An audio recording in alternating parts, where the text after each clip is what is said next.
علی بن سفیان جاسوسی اور جاسوسی کے خلاف دفاع کے فن کا ماہر تھا۔ اس نے سلطان ایوبی کو اپنی ایک اور کامیابی سے آگاہ کر دیا تھا۔ وہ یہ تھی کہ فیض الفاطمی کو جس صلیبی لڑکی نے موقع پر گرفتار کرایا اور احمد کمال نام کے ایک کماندار کی خاطر اسلام قبول کرنے اور اس کے ساتھ شادی کرنے کی خواہش ظاہر کی مگر ماری گئی تھی، اس نے وہ خفیہ الفاظ اور اشارے بتائے تھے جو صلیبی جاسوس ایک دوسرے کو پہچاننے کے لیے استعمال کرتے تھے۔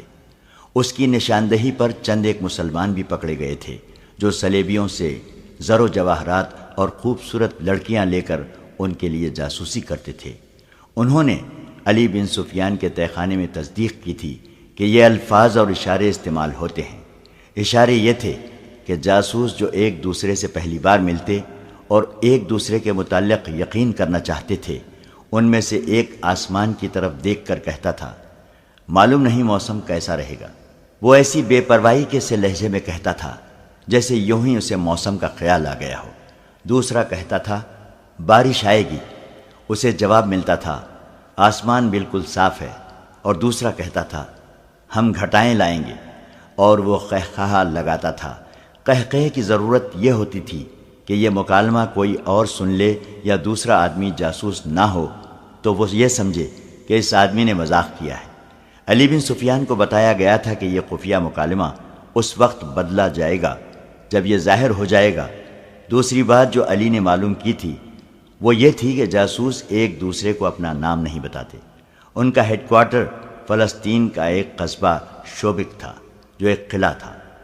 یہ صلیبیوں کا جاسوسی کا مرکز تھا۔ ان انکشافات کے سہارے سلطان ایوبی اور علی بن سفیان بہروپ میں مسجد میں چلے گئے۔ انہوں نے جہاد کے درس کی خواہش ظاہر کی تو عالم نے خواہش پوری کر دی۔ پھر وہ اس کے پاس اکیلے رہ گئے اور ان خفیہ مکالموں نے عالم کو بے نقاب کر دیا۔ اس نے بعد میں بیان دیا تھا کہ وہ اتنا کچا جاسوس نہیں تھا کہ وہ اجنبی آدمیوں کے آگے اپنا آپ ظاہر کر دیتا۔ اسے ان خفیہ الفاظ نے پھنسایا کیونکہ یہ مکالمہ ہر ایک جاسوس کو بھی معلوم نہیں ہوتا۔ یہ جاسوسوں کے اعلیٰ درجے کا مکالمہ ہے، اس سے نیچے اس سے کوئی جاسوس واقف نہیں ہوتا۔ اس مکالمے کے بعد کا قہقہہ خاص طور پر قابل ذکر تھا۔ اس کے بغیر ایک دوسرے پر اپنا راز فاش نہیں کیا جاتا تھا۔ سلطان ایوبی نے قہقہہ لگایا تھا، وہ اپنے ساتھ 6 بازوں کو بھی لے گیا تھا تاکہ بوقت ضرورت مدد دے۔ علی بن سفیان نے اس جاسوس کو اور دونوں لڑکیوں کو اپنے تہہ خانے میں بند کر دیا اور سب سے پہلے اس علاقے میں جا کر تفتیش کی کہ یہ شخص اس مسجد پر قابض کس طرح ہوا اور اس سے پہلے وہ جس جھونپڑے میں رہتا تھا وہ اسے کس نے دیا تھا۔ وہاں کے مختلف لوگوں نے جو بیان دیے ان سے پتہ چلا کہ یہ شخص 2 بیویوں کے ساتھ اس آبادی میں آیا۔ پہلے ایک آدمی کے گھر مہمان رہا۔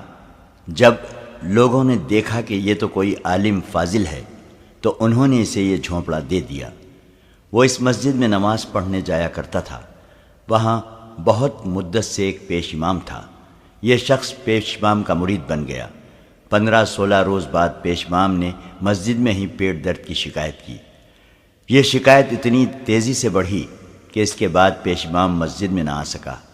حکیموں نے گھر جا کر دیکھا، دوائیاں دیں، مگر وہ تیسرے روز مر گیا۔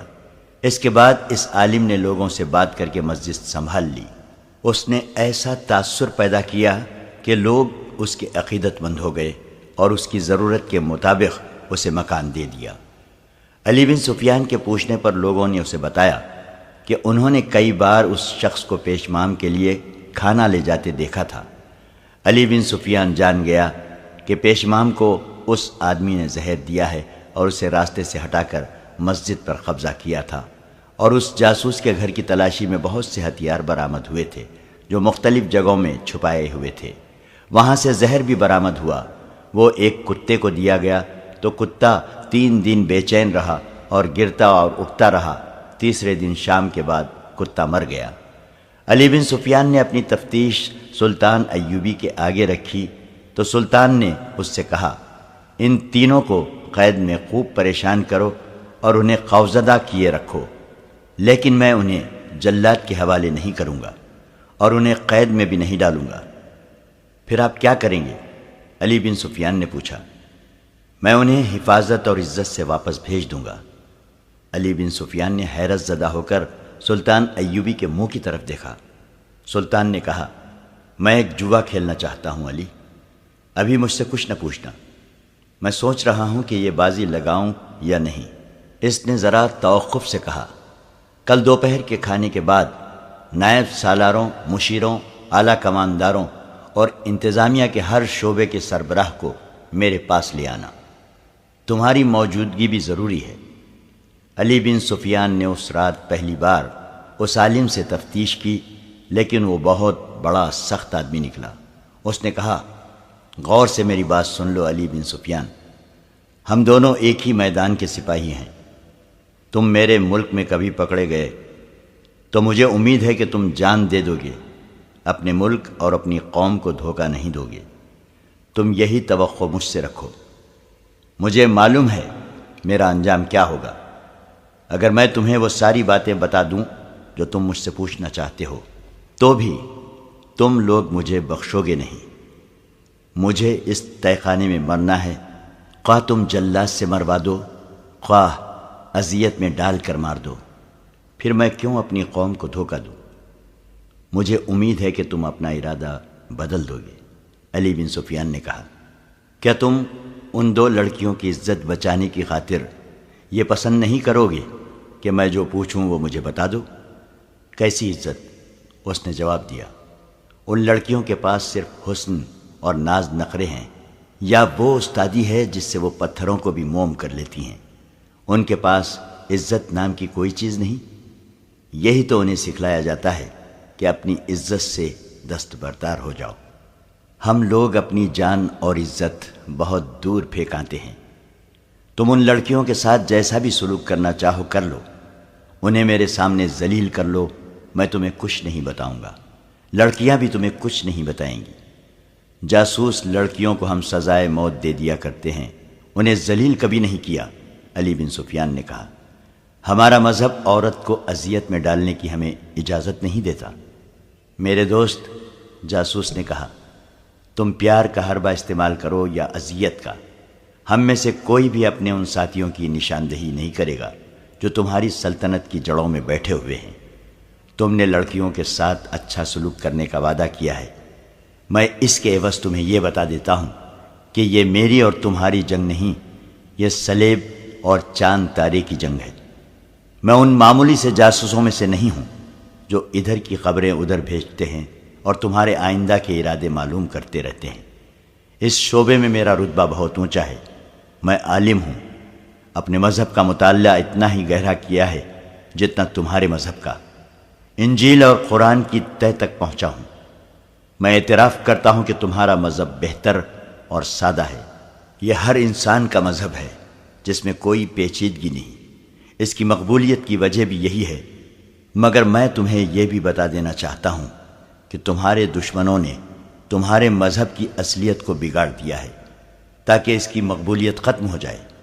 یہودیوں نے مسلمان علماء کے بھیس میں اس میں بے بنیاد روایات شامل کر دی ہیں۔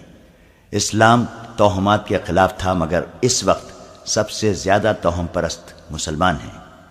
میں نے چاند گرہن اور سورج گرہن کے وقت مسلمانوں کو سجدے کرتے اور نذرانے دیتے دیکھا ہے، اور ایسی کئی بدعتیں تمہارے مذہب میں شامل کر دی گئی ہیں۔ ہم ایک لمبی مدت سے تمہارے اصل نظریات کو بگاڑ رہے ہیں، کیونکہ ہم جانتے ہیں کہ دنیا میں صرف دو مذہب رہ جائیں گے، ایک عیسائیت، دوسرا اسلام، اور یہ دونوں اس وقت تک مورکہ آرا رہیں گے جب تک کہ دونوں میں سے ایک ختم نہیں ہو جاتا۔ کسی بھی مذہب کو تیروں اور تلواروں سے ختم نہیں کیا جا سکتا، کسی مذہب کو تبلیغ سے بھی ختم نہیں کیا جا سکتا۔ اس کا یہی ایک طریقہ ہے جو میں نے اختیار کیا تھا۔ میں تمہیں یہ بتا دیتا ہوں کہ اس مہم میں میں اکیلا نہیں ہوں، پورا ایک گروہ تمہارے نظریات پر حملہ آور ہوا ہے۔ علی بن سفیان اس کے سامنے ٹہل رہا تھا اور اس کی باتیں غور سے سن رہا تھا۔ اس نے عالم جاسوس کے پاؤں میں بیڑیاں اور ہاتھوں میں ہتھکڑیاں ڈال رکھی تھیں۔ اس کا ارادہ تو یہ تھا کہ اس جاسوس کو بھی ہر جاسوس کی طرح اذیتوں کے ساتھ اسی مرحلے میں سے گزارے گا جہاں کسی بھی لمحے جاسوس سارے راز اگل دیتے ہیں۔ لیکن اس نے قید خانے کے ایک محافظ کو بلا کر اس آدمی کی بیڑیاں اور ہتھکڑیاں کھلوا دیں اور اس کے لیے پانی اور کھانا منگوایا۔ اس نے کہا، میرے اس سلوک کو اگلوانے کا حربہ نہ سمجھنا، ہم عالموں کی قدر کیا کرتے ہیں، خواہ وہ کسی بھی مذہب کے ہوں۔ میں تم سے کچھ نہیں پوچھوں گا، جو کچھ بتانا پسند کرتے ہو بتا دو، اور میں تمہاری قدر کرتا ہوں علی۔ عالم جاسوس نے کہا، میں نے تمہاری بہت تعریف سنی ہے، تم میں فن کا کمال بھی ہے اور جذبے کی حرارت بھی۔ تمہارے لیے سب سے بڑا اعزاز اور کیا ہو سکتا ہے کہ صلیبی بادشاہ تمہیں قتل کرانا چاہتے ہیں۔ اس کا مطلب یہ ہے کہ تم صلاح الدین ایوبی اور نور الدین زنگی کے ہم پلہ ہو۔ میں تمہیں بتا رہا تھا کہ میں نے علم سے یہ حاصل کیا ہے کہ کسی قوم کے تہذیب و تمدن اور مذہب کو بگاڑ دو تو فوجوں کے حملے اور جنگ و جدل کی ضرورت باقی نہیں رہتی۔ کسی قوم کو مارنا ہو تو اس میں جنسی آگ بھڑکا دو۔ یقین نہ آئے تو اپنے مسلمان حکمرانوں کی حالت دیکھ لو۔ تمہارے رسول صلی اللہ علیہ وسلم نے کہا تھا کہ نفس کو مارو کہ یہی تباہی کی جڑ ہے۔ تمہاری قوم نے اس پر کب تک عمل کیا؟ رسول اللہ صلی اللہ علیہ وسلم کی زندگی تک یہودیوں نے اپنی حسین لڑکیوں سے تمہاری قوم کو بھڑکایا۔ آج تمہاری قوم نفس کی غلام ہو گئی ہے۔ تم میں جس کے پاس دولت آ جاتی ہے وہ سب سے پہلے حرم کو عورتوں سے بھرتا ہے۔ ہر مسلمان خواہ و غریب ہی ہو 4 بیویاں ضرور رکھنا چاہتا ہے۔ یہودیوں نے مولویوں کے روپ میں تمہارے نظریات میں جنسیت ڈال دی ہے۔ اگر اپنے رسول صلی اللہ علیہ وسلم کی ہدایت پر مسلمان عمل پیرا رہتے تو میں یہ یقین سے کہہ سکتا ہوں کہ آج دنیا کا 3/4 حصہ مسلمان ہوتا، مگر اب یہ حال ہے کہ 3/4 مسلمان برائے نام مسلمان ہیں، اور تمہاری سلطنت سکڑتی سمٹتی چلی جا رہی ہے۔ تم نہیں سمجھتے کہ یہ اس حملے کا نتیجہ ہے جو مجھ جیسے عالموں نے تمہارے مذہب اور تہذیب و تمدن پر کیا ہے؟ میرے دوست، یہ حملے جاری رہیں گے۔ میں پیشن گوئی کر سکتا ہوں کہ ایک روز اسلام اس دنیا میں نہیں ہوگا۔ اگر ہوگا تو وہ ایک فرسودہ نظریے کی شکل میں موجود رہے گا، اور اس کے پیروکار جنسی لذت میں مست ہوں گے۔ ہر کوئی صلاح الدین اور نور الدین نہیں بن سکتا، انہیں کل پرسوں مر جانا ہے۔ ان کے بعد جو آئیں گے انہیں ہم نفس پرستی میں مبتلا کر دیں گے۔ مجھے قتل کر دو، میری مہم کو قتل نہیں کر سکو گے۔ انسانوں کے مر جانے سے مقاصد نہیں مر جایا کرتے۔ میری جگہ کوئی اور آئے گا، ہم اسلام کو ختم کر کے یا اپنا غلام بنا کر دم لیں گے۔ اب چاہو تو مجھے جلاد کے حوالے کر سکتے ہو، میں اور کچھ نہیں بتاؤں گا۔ علی بن سفیان نے اس سے اور پوچھا بھی کچھ نہیں۔ وہ غالباً سوچ رہا تھا کہ اس کا کام کس قدر دشوار اور کتنا نازک ہے۔ اس صلیبی تقریب کار نے جو کچھ کہا سچ تھا۔ وہ دیکھ رہا تھا کہ قوم میں اخلاقی تباہی کے جراثیم پیدا ہو چکے ہیں۔ عرب کے عمراء وزراء تو پوری طرح تباہ ہو چکے تھے۔ صلاح الدین ایوبی میدان جنگ میں صلیبیوں کو شکست دے کر سلطنت اسلامیہ کو وسیع تر کرنے کے خواب دیکھ رہا تھا، مگر صلیبیوں نے ایسے پہلو سے حملہ کیا تھا جسے روکنا سلطان ایوبی کے بس سے باہر نظر آتا تھا۔ علی بن سفیان عالم جاسوس کی کوٹری بند کرا کے ان کوٹریوں کے سامنے جا کھڑا ہوا جن میں 2 لڑکیاں قید تھیں۔ وہ ایک کوٹری کھلوا کر اندر چلا گیا۔ لڑکی فرش پر بیٹھی تھی، اسے دیکھ کر اٹھ کھڑی ہوئی۔ علی اسے خاموشی سے دیکھتا رہا اور کچھ کہے بغیر باہر نکل آیا۔